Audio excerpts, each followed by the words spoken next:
Damn, I spit all over myself.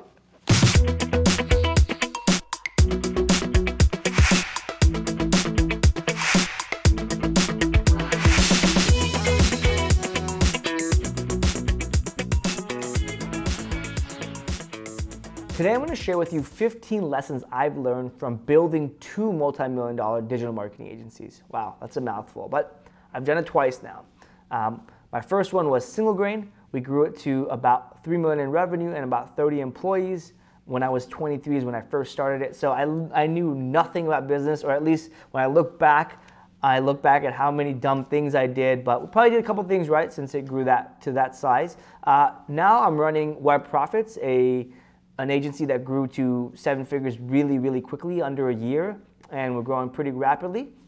But essentially, with Web Profits, we did things right. We built the processes properly and essentially didn't make the same mistakes we did the first time around. The first time around, I was kind of learning on the fly. The second time around, it's funny because I know exactly what to do. I have very little stress levels, and essentially, it's my restart of doing things right. And from our growth so far, it's working. It's working quite well. So let's jump into it. The first lesson I learned was the do-say ratio.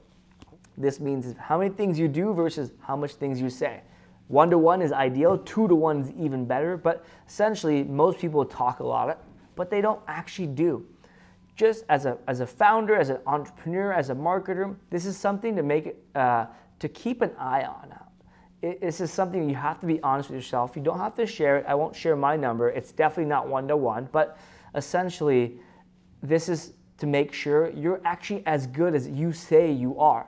And oftentimes it's easy to kind of get away and get carried away. So just make sure you keep an eye on this and to keep your ratios in check.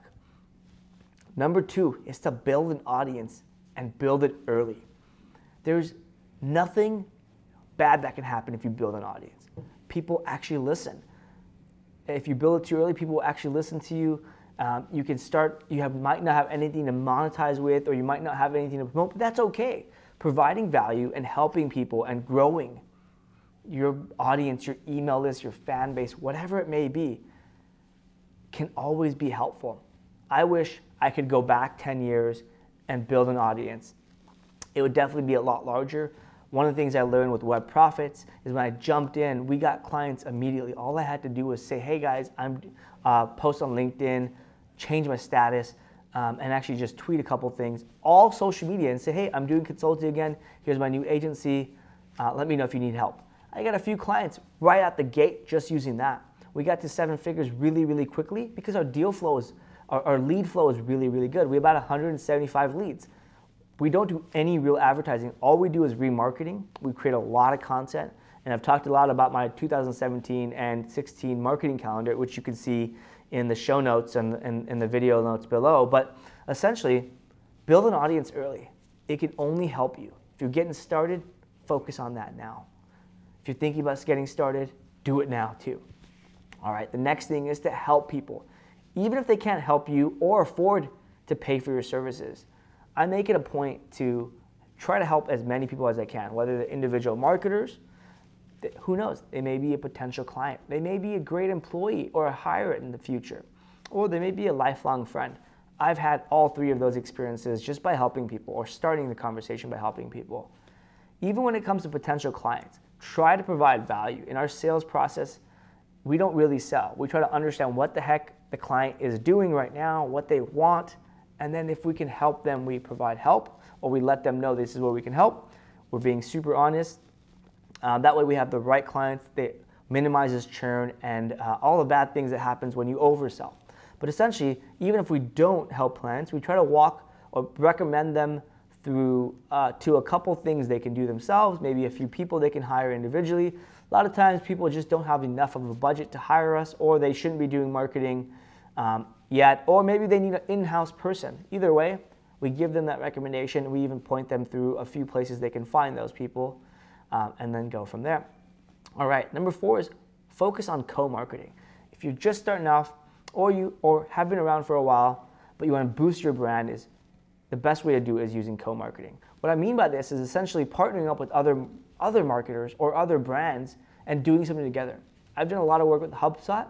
That's not by accident. Why HubSpot? Because they sell to my ideal customer. I've done a lot of work in the referral marketing space. Why does that make sense? Because if you have enough money to spend, to devote to referral marketing, even pay for the software alone, you probably have enough budget to hire a marketing agency. So it's another avenue, essentially, to expand your audience. And when you co-market with somebody, you can anchor based off what their brand is like or how big their brand is, as well as two entities promoting one piece of content or one thing together. Just has more horsepower. It gets you further along. All right, number 5 is transparency. I find myself to be very, very transparent these days because I have nothing to hide. To a client, to our employees, to myself, to my viewers, my fans, my audience, whatever.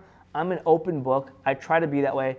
I've done different things in the past differently, but I found that just being open and honest is generally the best approach. It minimizes the amount of friction points, bad conversations, bad clients, and whatnot. Speaking of which, my next point, the next lesson I learned was don't take on bad clients.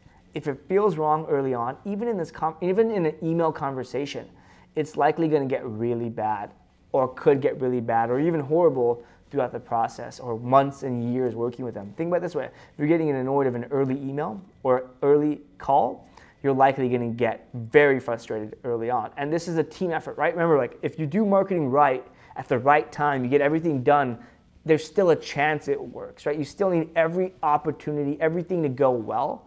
And hostility or bad clients can lead you to do a lot of bad things. First of all, it can lead to high churn, bad debt, meaning people don't pay their bills, people having a bad experience with you, and that hurts you in the long run. And lastly, you never want to not love what you're doing because frankly, life's too short, and you need to make sure your team, yourself are having a lot of fun doing so. The next thing is process. Invest into building and creating a process. What I do at Y Profits, and I've done well at my last agency, is actually build. I have the person I train to do something. So I do things myself. I poke, I prod. I'm always the one trying to figure out new ways to do things. Sometimes I bring in my team, but oftentimes I bring in the team as soon as I figured it out. I explain it to them, and the first thing I have them do is do it once and then create a process. If it works, have them create a process based off what they did. This way, they can teach the next person. And this also helps them get smarter at what they're doing. It forces them to write something down. So they did it once. That could be luck. But if they write it down and they actually can write it down to be coherent enough for someone else to learn it or figure out what they're talking about, that means they know it well enough to do it again. And so it's a two-way street. It helps you streamline your business because there's a lot of redundant things. There's a lot of scuff work in marketing, and that's not going to change. As an agency, you need to scale. As a business owner, you need to scale, and you need to keep your costs down, and process helps you do that. All right. Number 8 is sacrifice the first couple years of your business, your profit, to build a great team. A great team and your first 3 to 5 hires is the most important thing. For some people, that may be your whole team. Some agencies, actually most agencies, don't ever grow that big. So 3 to 5 people, that's all you end up getting to, and that's okay. Just make sure they're great people. Do you want to be around 3 to 5 people that you don't love, like you don't like? You want to be able to hang out with them. Like I always try to look for traits in my team or my staff or people I'm working with or hiring that are positive, things I look up to them. And if you hire people that are always bringing in one little a thing that's better than what you have currently, you're making your team smarter, not worse. And lastly, when you hire a great team, you're able to create a process. You're able to do the things I mentioned above much, much easier, and there's a lot less friction. Because like I said, building a business, marketing businesses is already hard enough. You need the things to work. And that's why the next thing is important. I learned early on, culture is so important. I used to think like, oh, culture, you don't really need that. But I learned through a few bad hires and people who have had to unfortunately be let go, that if they don't fit the culture, if they have the wrong attitude, generally things don't work out. And it's not that they can't do their job. It's frankly that they don't help lift up, they don't help grow, they don't have that same mentality you do, and you end up fighting on things that just don't make quite sense. All right, the next thing is everything dies in marketing at some point, so never stop learning and growing. I personally made this mistake in 2012 and 13 when Single Grain got to pretty large size. I was frankly in over my head trying to do the best job I can with our growing leads. At the time, we had about 1,000 leads coming in a month. That's a lot to handle. My business partner was doing that. I was helping him on that front, taking on new clients, hiring, growing. I was serving, as a CEO, but I was also the operator, and so and the strategist. And so when I got dull, the agency got dull, and so it was a really tough thing. So getting back onto that, it took a while. Fast forward 4 years, I'm sharper than ever. I'm always doing new things, testing, poking, pushing my own limits, whether it's professionally or even personally, to never stop growing and learning new things. Because at the end of the day, everything dies at scale. All right. Number 11, build a network of smart people. One of the things I've done in the last 3 years is actually connect with really smart people in my quote-unquote Rolodex of people, and I know just a lot of smart people that can help me solve problems. People that elevate my level of thinking, the way I function, that make me a better person. I hang out with them a lot on Slack. I also try to connect with them when I'm traveling at conferences and whatnot. One of the biggest things, value I get from speaking at conferences is actually connecting with other speakers. They teach me something new. I've met a lot of fun, awesome people who have helped me push my limits. They gave me feedback on my talk. They've helped me kind of unlock doors that I could previously not get into. And so these network of smart people, very, very awesome. I'm writing a blog post about it. Stay tuned for that on how to build your network using dinners. That's what I pretty much did when I traveled around for conferences and work-related things, even personal events. I pretty much made it a point to connect with locals in that area and had dinner with them, even bought them dinner just to build rapport and connections. Did that a few dozen times and connected with hundreds of people. Worked really, really well. And I wouldn't be here if it wasn't for all the people I've been able to work with. All right, the next thing is to get out of your comfort zone. Look, life is full of comfort and discomfort. As a kid, I hated eating my veggies. I still hate veggies, but I still try to get out of my comfort zone. A few years ago, public speaking was something I was scared to death of. About a year and a half ago, recording YouTube videos and videos like this took me hours to create just one. This is my first take, and this will probably be my last. Getting out of your comfort zone just means it's something you're scared to death of or not comfortable with that you can master. Imagine every few years you just master something you sucked at. How smart, how good are you going to be at that next thing? And if it wasn't for that one thing, I wouldn't be here where I am today. All right, the next thing is spend a day or two with your clients. Not every day, like not every week, but once a month, once a quarter. Get inside your client's head to know what it's really like or what actually happens when you give your recommendations on a fancy spreadsheet or on a Google Doc, Word Doc, PDF, PowerPoint, whatever you do. What happens next? Do they implement it? What do they think? What are the hurdles? What happens on their side of the table?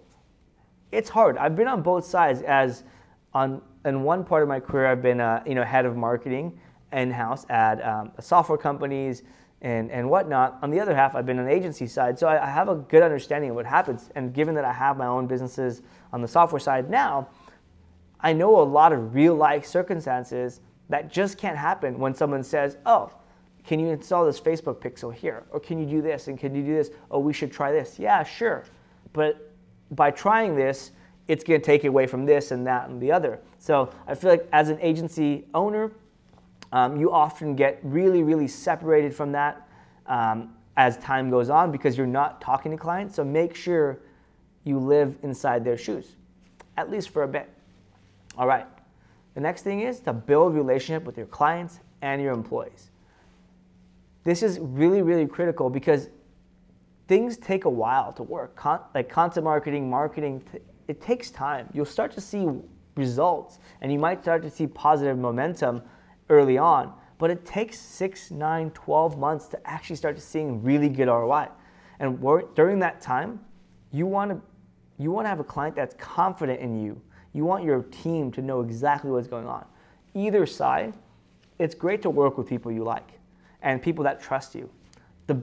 If you invest in building a relationship with your clients, it's going to cause less questions, less frustration, things getting done faster, and frankly, it's fun joking around with your friends. And people, I forgot who said this, but you don't fire your friends that easily. You think twice. So if you build a relationship, it actually reduces churn in case you're looking for a financial benefit to actually building relationships. Speaking of financial, let me leave you with one last lesson. Hire an accountant, a CFO, an outsourced CFO, and a bookkeeper. Do this early on. Get this off your plate because this is something you need to know is taken care of. It's critical to your business that you get paid on time, that people follow up, that you file your taxes on time, that you that you write off the right things. You can write off a lot more than you think. All of this stuff you shouldn't, as an agency owner, entrepreneur, you don't need to master. You need to hire people who are really good at this. You can hire an outsourced CFO really, really easily. Just make sure they're a certified public accountant, a CPA. Again, this all could be the same person. I've learned this from both. The second time when I did my agency Web Profits, we did this early on, and bills got paid earlier than on time. We never had any cash flow issues, and we knew exactly the financial planning for the year and the year or two ahead of what's happening, so we can budget accordingly. We weren't just flying by the seat of our pants, or whatever that phrase is. All right, guys, hopefully these lessons have helped you. If you have any questions, leave a comment below, and good luck building your agency.